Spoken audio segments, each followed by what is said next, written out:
오늘의 시냇가의 심은 나무 말씀입니다.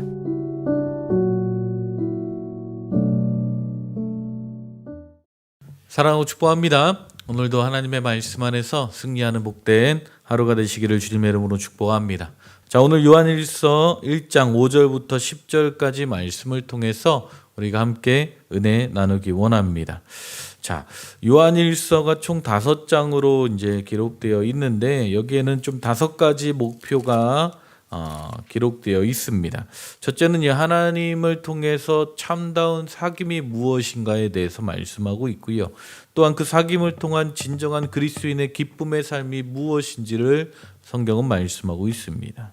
또한 죄악된 세상 가운데 우리 그리스도인들이 어떻게 살아가야 하는지에 관해서 말씀해 주고 있고요.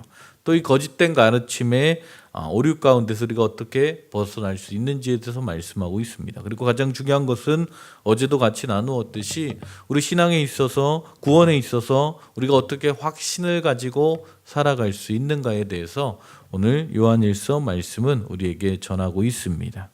오늘 우리가 이 말씀을 통해서 다시 한번 구원의 확신을 가지고 주님과 함께 승리하는 복된 한들교회 모든 성도님들 되시기를 주님의 이름으로 축복합니다. 자, 구원의 확신이라는 것이 무엇입니까? 우리 안에 영생이 있음을 확인하고 깨닫는 단계를 이야기하는 것입니다. 예수님을 나의 구원자로 믿고 또 우리가 그 구원의 표로 침례를 받죠. 그런데 시간이 지날수록 구원의 감격은 사라지고 우리의 삶 가운데 습관적이고 율법적인 종교 생활을 하게 되더라는 거예요. 그래서 우리가 그럴 때쯤 우리는 다시 한번 우리의 구원의 확신과 이 영원한 생명에 대해서 분명한 확신을 가지고 나아가는 것이 중요합니다. 요한일서는 바로 이런 목적을 위해서 쓰여진 책입니다. 요한일서 5장 13절에 내가 하나님의 아들의 이름을 믿는 너희에게 이것을 쓰는 것은 너희로 하여금 너희에게 영생이 있음을 알게 하려 함이라 라고 말씀하고 있어요. 아멘. 자, 그렇다면 우리 안에 예수님의 생명, 이 영생이 있음을 어떻게 알 수 있습니까? 그것은 바로 예수 그리스도가 누구인지를 구체적으로 아는 데서부터 구원의 확신이 생긴다라고 말씀을 드렸습니다. 예수님은 태초부터 계셨으며 말씀으로 존재하신 분이십니다. 그리고 그 말씀 안에 생명이 있다라는 거예요. 그리고 우리는 예수님을 구체적으로 경험하고 삶 가운데 증거하며 그 기쁨을 누리며 살아가는 것. 이것이 바로 그리스도인의 삶인 줄 믿습니다. 그 다음에 오늘 말씀하고 있는 것은 무엇입니까? 바로 죄를 깨닫는 것이 중요합니다. 이 죄의 문제가 해결되지 않으면 구원의 확신도 없는 것입니다. 요한일서 전체를 보게 되면 이 죄라는 단어가 20번이 넘게나 등장합니다. 이것을 통해서 요한일서가 죄의 문제에 대해서 얼마나 깊이 다루고 있는지 우리는 볼 수 있습니다.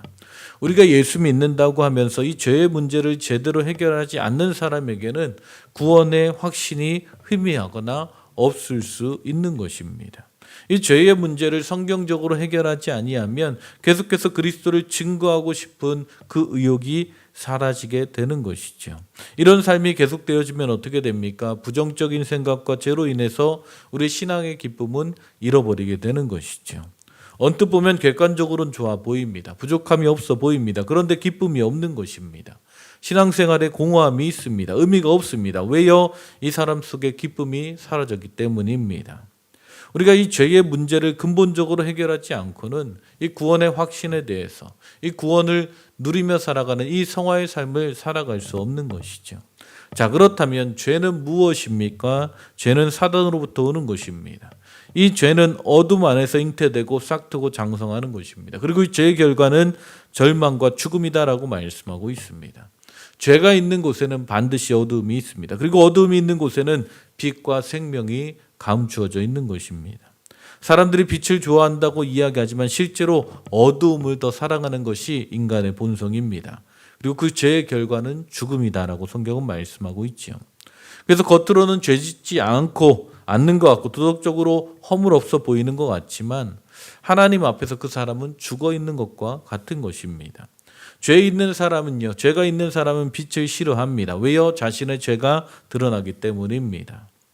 그러면 이 죄의 문제가 해결되기 위해서, 해결받기 위해서 우리는 어떻게 해야 합니까? 5절에 보니까 우리가 그에게서 듣고 너희에게 전하는 소식은 이것이니 곧 하나님은 빛이라 그에게는 어둠이 조금도 없으시다는 것이니라. 아멘.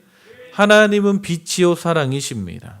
자, 이 하나님은 빛이시고 하나님은 사랑이시다라는 이 두 가지 주제는요, 이 요한서신에 계속해서 반복적으로 말씀하고 있는 중요한 진리입니다.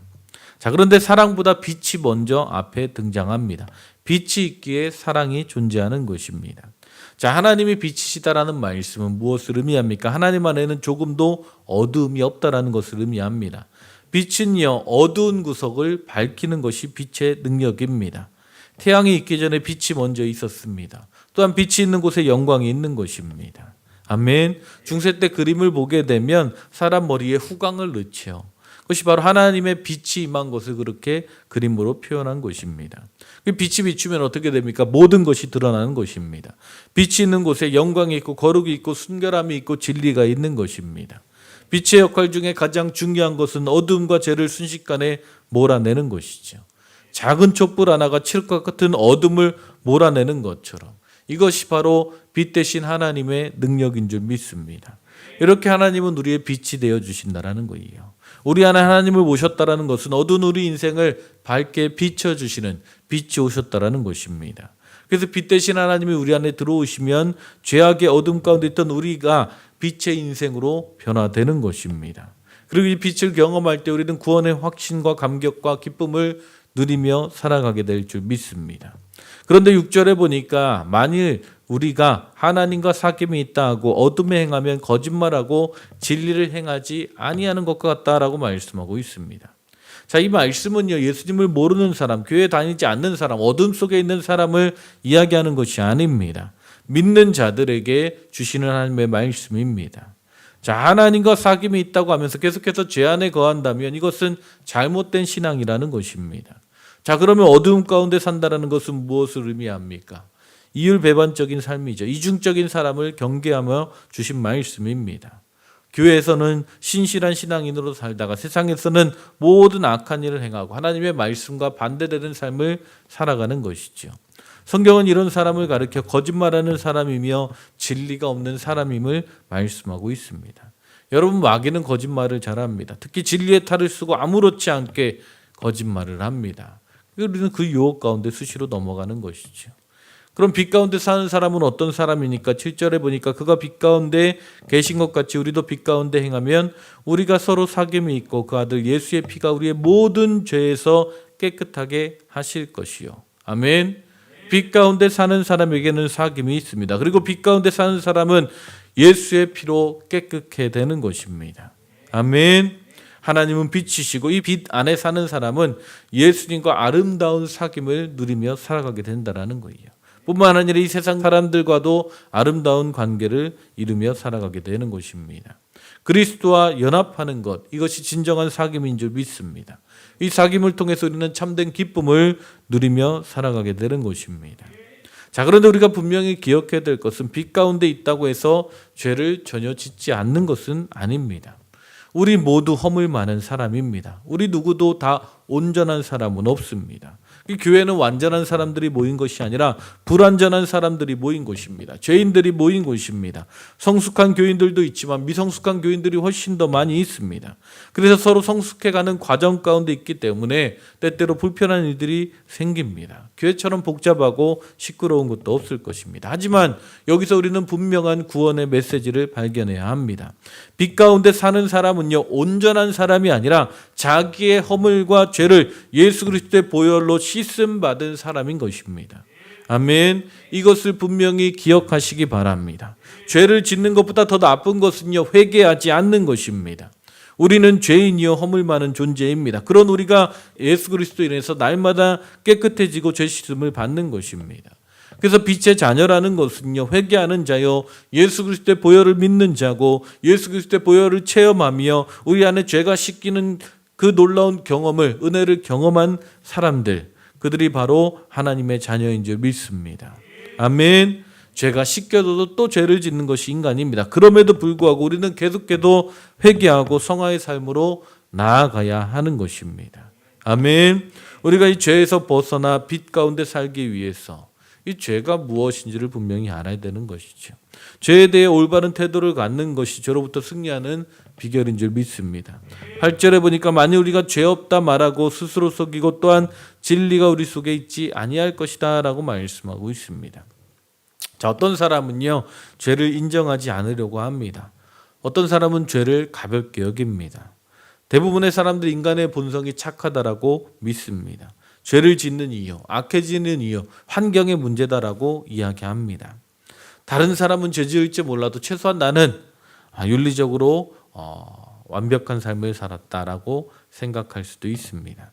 거짓말하는 일도 없고 남을 해코지할 만한 일도 없고 법을 어긴 일도 없다라고 생각합니다. 또한 어떻게 보면 의식적인 죄가 아니라 무의식적으로 실수로 죄를 지었다라고 이야기합니다. 하지만 이 모든 것은 핑계입니다. 여러분, 사람의 마음속에는 본질적인 죄가 있습니다. 내 안에 우리가 죄를 지었기 때문에 죄인이 된 게 아니라 죄인이기 때문에 죄를 짓는 것이다라고 성경은 말씀하고 있습니다. 시편 51편 5절에 보게 되면 내가 죄악 중에서 출생하였으며 어머니가 죄 중에서 나를 잉태하였나이다 라고 말씀하고 있습니다. 죄를 안 지으면 죄인이 아니라고 착각하는 사람들이 있습니다. 그들은요 죄를 들키지 않으면 죄가 없다라고 생각합니다. 이것이 바로 죄에 대한 잘못된 태도입니다. 죄는요 우리 인간의 본질 가운데 숨겨져 있습니다. 성품이 착한데 죄를 짓는 경우는 없습니다. 착하다고 착각할 뿐입니다. 죄를 숨기려고 이율배반적인 본성이 그것을 누르고 세련되게 만드는 것뿐입니다. 무식한 사람은 무식하게 죄를 짓고 유식한 사람은 유식하게 죄를 짓는 그 차이만 다를 뿐입니다. 껍데기에 가면을 벗으면 누구나 다 죄인입니다. 이것을 인정하는 것으로부터 우리는 죄의 문제를 해결받을 수 있습니다. 이를 인정하지 않으면 구원의 확신도 없는 것입니다. 8절에 보니까 만일 우리가 죄 없다 말하면 스스로 속이고 또 진리가 우리 속에 있지 아니할 것이요 라고 말씀하고 있습니다. 성경은 우리가 죄인이다라고 말합니다. 그럼에도 불구하고 자신이 죄 없다라고 외친다면 그 사람은 스스로 속이는 자라고 성경은 말씀하고 있는 것입니다. 만약 우리가 우리의 양심이 자신을 죄인이라 칭하지 않는다면 진리이신 예수 그리스도를 온전히 받아들일 수 없는 것이죠. 그러면 구원의 감격도 누릴 수 없게 되는 것입니다. 우리는 죄에 대한 관점을 바꾸고 죄인됨을 고백할 줄 알아야 합니다. 거기서부터 구원과 영생이 시작되는 것입니다. 고백하지 않는 사람에게는 죄 씻음이 없는 것이죠. 9절에 보니까 만일 우리가 우리 죄를 자백하면 그는 미쁘시고 의로사 우리를 죄에서 사하시며 우리를 모든 불의에서 깨끗하게 하실 것이요. 아멘. 우리가 죄인인 것을 깨닫고 죄인임을 고백할 때에 주님께서 우리를 모든 불의에서 깨끗하게 하시고 용서하시고 새롭게 하실 줄 믿습니다. 아멘. 죄를 고백하고 인정하면 교만이 꺾이는 것입니다. 사람들이 교만한 이유는요 죄를 인정하지 않기 때문입니다. 여러분이 죄의 문제를 깊이 깨닫고 인정할 수 있는 복된 한들교회 모든 성도님들 될 수 있기를 주님의 이름으로 축복합니다. 그리고 하나님의 용서와 하나님의 자비를 기억하며 주님 앞에 나아갈 수 있기를 주님의 이름으로 축복합니다. 우리 하나님 변함이 없으신 분이십니다. 회개의 자리 가운데 나아가는 자들에게 언제나 용서하시고 새롭게 하시고 하나님의 빛을 비춰주시는 그 놀라운 은혜의 하나님이신 줄 믿으시기 바랍니다. 아멘. 우리의 죄를 용서하시고 불의 가운데 우리를 깨끗게 하시고 지켜주시는 그 하나님의 약속을 믿는 믿음 안에 살아가는 것. 그때야말로 우리는 구원의 확신을 가지고 다시 한번 승리하는 삶을 살아가게 될 줄 믿습니다. 아멘. 오늘 하루도 이 말씀 붙잡고 우리가 비록 연약하지만 끊임없이 하나님께서 우리를 용서하시고 새롭게 하시는 그 약속의 말씀을 붙잡고 구원의 감격을 온전히 누리며 살아갈 수 있기를 주님의 이름으로 축복합니다. 아멘. 오늘 하루 그렇게 승리하는 한돌교회 모든 성도님들 되시기를 축복합니다. 아멘. 기도하시겠습니다. 하나님 감사합니다. 오늘도 우리에게 말씀하시고 또한 우리가 죄인됨을 아버지 하나님 다시 한번 깨닫게 하심에 감사합니다. 하나님 하루에도 수도 없이 넘어지고 주님의 말씀대로 살아가지 못하는 죄인된 우리의 연약함을 주님 긍휼히 여겨주시고 하나님 우리가 그러기에 더욱더 주님을 의지하며 바라보며 나아갑니다. 하나님 오늘도 우리를 새롭게 하시고 변화시켜 주시고 죄의 유혹과 시험 가운데 승리하는 복된 하루가 되게 하여 주시옵소서. 구원과 용서의 확신을 누리며 살아가는 복된 하루가 되게 하여 주시옵소서. 주님 함께 하시고 인도하실 줄 믿사오며 예수님의 이름으로 기도했습니다.